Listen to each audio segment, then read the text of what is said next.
Hi, and welcome to episode 154 of the 4Ps. Now, I don't know about you, but I have every intention of wearing my masks and wearing them in public long after this current pandemic is over. Certainly during the winter cold and flu months. After all, we spent so much on these masks, so why not get the maximum usage out of them and stay healthy?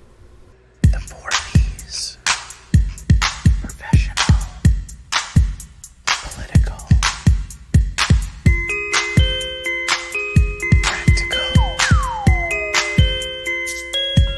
Personal. Even in today's partisan, toxic social culture, I'm not sure how mask wearing became a polarizing political issue.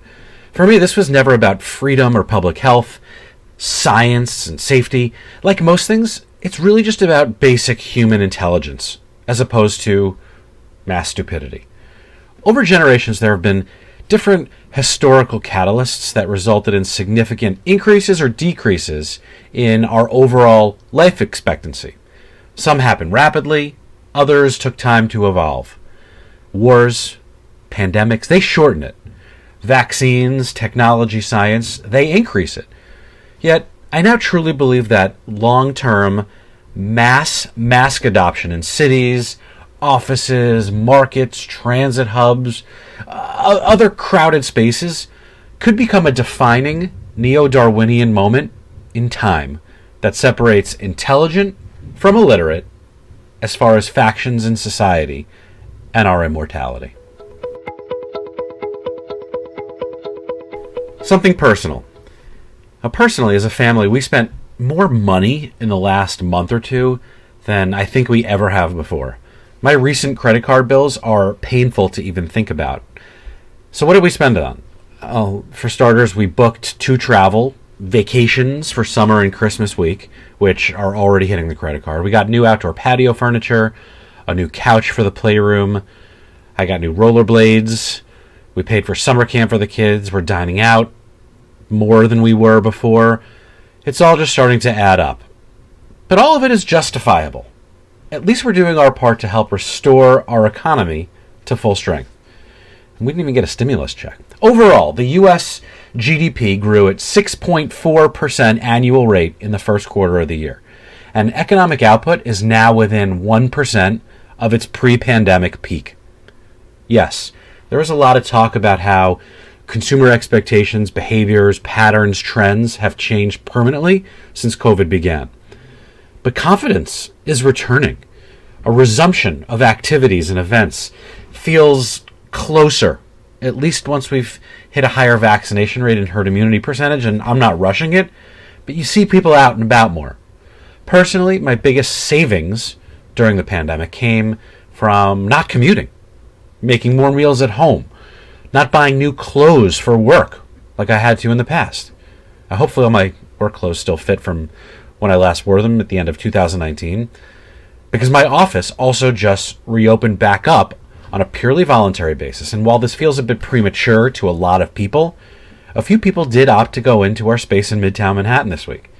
I even went in a few times last week just to help get things ready, get organized, clean out some of people's desks just to get things ready, and discovering some open snacks in their desk drawers while in the process. Good thing I had some rubber gloves and a mask. But each time I drove in, because I didn't feel safe just yet on public transportation, even though it's been a month since my second vaccine. But sitting in more than 3 hours of traffic each time, going to and from the office from just 15 miles away here in the suburbs, I never thought I'd actually look forward to a return to my Long Island Railroad commuting life. See you soon, world. And something practical. Back when I was spending a decent amount of time in the Atlanta area, I don't know, a decade or so ago, I hopped on the Chick-fil-A bandwagon and took advantage of every opportunity I could to devour its delicious sandwiches. Whether grabbing one to go at the airport before a flight home, walking over from our office there for a quick lunch, or even picking hotels deliberately near a Chick-fil-A restaurant just so I could sneak one in for dinner, I was definitely in the mindset of eat more chicken. Then I learned about the morally reprehensible views of its ownership, and I have not been back since. Yet, I still do eat a ton of chicken, and I am not alone. As the chicken sandwich wars have escalated over the past few years, and the enormous popularity of chicken overall has skyrocketed in the last century, the United States is on the verge of a poultry shortage. We just can't produce enough chicken to meet the demand. This is not only a problem for those who love to eat it, but the industry is actually struggling to maintain and improve ethical and health standards for chicken production, and it will continue to get harder and more challenging if this keeps up. Chicken isn't the least healthy food, and it's probably one of the healthier meats that we eat when it's raised and handled properly. But like anything, too much of a good thing can also be bad, and that's actually what's helping to cause this challenge, this shortage. Simply put, something practical for this week, we need to eat less chicken. The same probably goes for turkey and pork and red meat from a health perspective. Now, I've never been a seafood eater. That may be the one animal protein that doesn't seem to be a threat to our planet at the moment. Yeah, I've never been a vegan. I'm not a vegetarian, and I've never really been conscious of food supply or the supply chain and the production standards in any way. But I'm now more alert and aware of the damage that we're doing to our environment as a result of food consumption patterns. Not to mention our overall health as a species. Certainly as Americans, we are an increasingly obese people. The good news is that thanks to a surge in the sauces and condiments industry, we can still make delicious foods that are healthier for us, that taste fine, taste good, tofu, plant-based foods that still almost taste just like chicken. Something professional. The role of Chief Marketing Officer, CMO, is perhaps the most studied, discussed position in all of business, usually because the people who write about it and study about it want to get on the good side of big company CMOs. Whether it's the impact it has on industries or the connections within the corporate communication ecosystem, CMOs are often treated as saviors. Sometimes they're scapegoats, and sometimes both. A few years ago, I wrote a featured article on LinkedIn that gained a lot of traction, a lot of eyeballs, and it called for newer, younger employees within companies to show greater staying power, right? Loyalty, long-term tenures at companies to grow within. I will say, though, here and now, that the same applies at the executive level, and especially with CMOs. CMO responsibilities will vary across companies and brands, with some even questioning the importance of its title at all, to others realizing that the CMO may be the most important role at an entire company. According to the latest, it's the 17th annual CMO tenure study from Spencer Stuart, the average CMO tenure in 2020 dropped to just 40 months. It's the lowest it's been in over a decade. It's just 3 years. The rotating door of CMOs can have a devastating impact on companies, though. And it's a primary reason why the entire marketing industry is in a increasing state of perilous flux. Innovation, fresh ideas, diversity, change, they can be good things. But real change also requires consistency, continuity, stability with key personnel in order to become truly culturally rooted and sustainable. If it takes several months to even maybe a year for a CMO to even learn enough about her or his company to actually have an impact in the marketing life cycle, right? To know enough about the company, the category, the competitors, the creative and communications, the media planning processes, it can take another full year to truly turn over and get settled. Even real-time data and visibility and accessibility cannot provide a true window into the successes and failures of marketing initiatives. Not that quickly. But the cycle of rapid CMO change leaves a destructive wake. If these leaders are only there 3 years, they're not creating enough stability to have a positive impact on the company or the employees.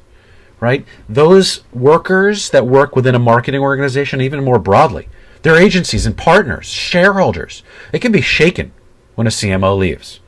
Recruitment and onboarding, it takes time to replace them and often comes with that full reset.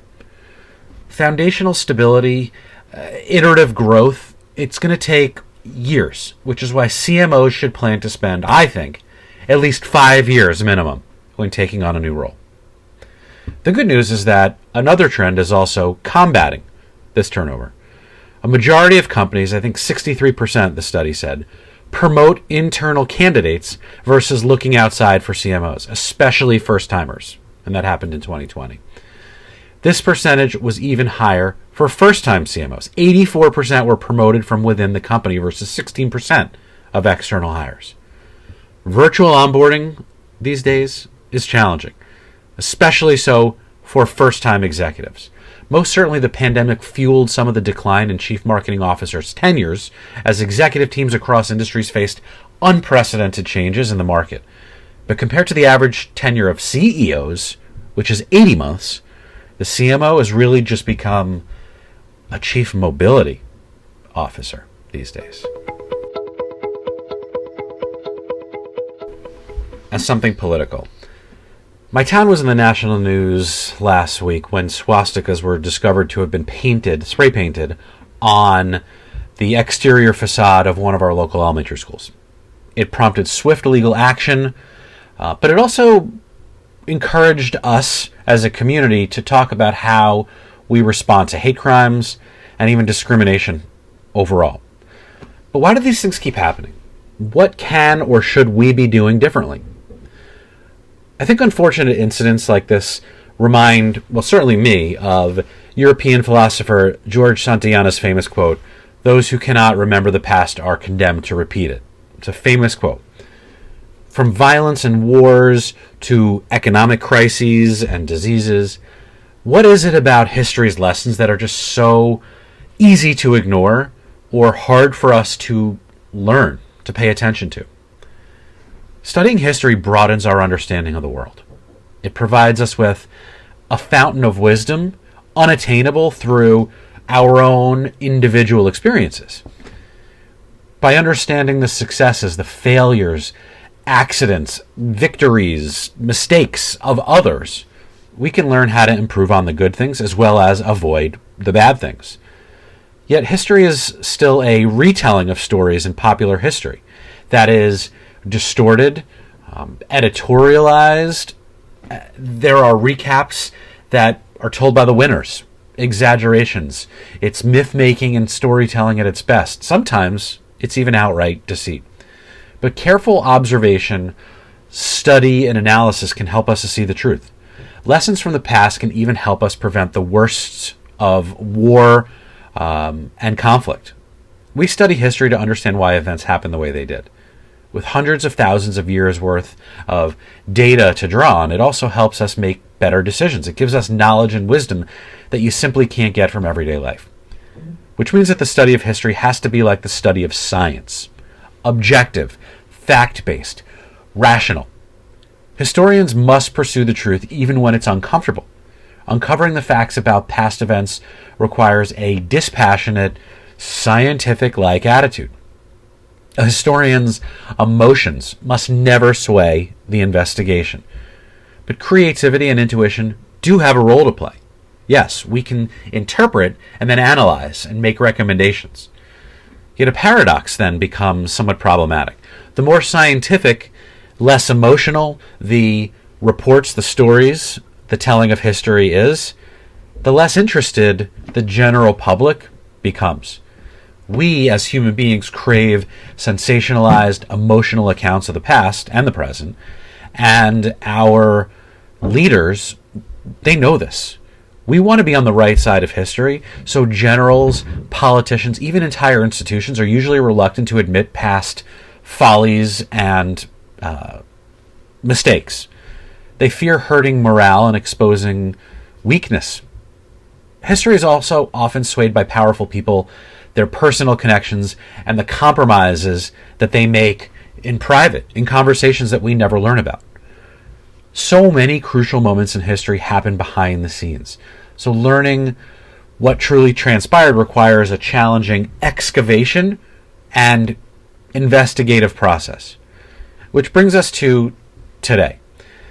Democracy is and has been in a state of constant peril all over the world. And it's been on and off like this really since the beginning of democracy 250 plus years ago. Dictatorships rise and fall in nations big and small. The U.S. even came as close to the brink over the past 4 years than we ever had before in our history. That history tells us that dictators and other despotic governments rise to power by exploiting a simple pattern, yet we keep falling for it. First, they use people's existing prejudices and frustrations to stir up resentment and hostility. Then, the future dictators acknowledge the widespread discontent and blame it on the existing regime. They offer alternative, outsider solutions, which can sound very simple, but false promise of better days to come are often entirely unrealistic. But that's what dictators use to seize control, that false promise. The central flaw of authoritarianism is that the promises that they make are just not ever possible. Eventually, time reveals them for what they are, hollow lies. While a brainwashed population may briefly work together in a patriotic fervor, eventually, citizens will realize that their efforts are only serving the elite. Their resolve will erode and diminish, and the dictatorship will crumble from within. Yet the public always remains susceptible. Academia, journalism, we must collectively become stronger. They must become independent pillars of society that keep us informed. Democracy dies in darkness. It became the official slogan of the Washington Post in 2017. So we have to be better as collaborators with technology and media leaders to connect with lawmakers as a society, to abide by historical lessons and allow personal freedom and responsibility to flourish. Have a great week. Happy Mother's Day. Talk to you next week.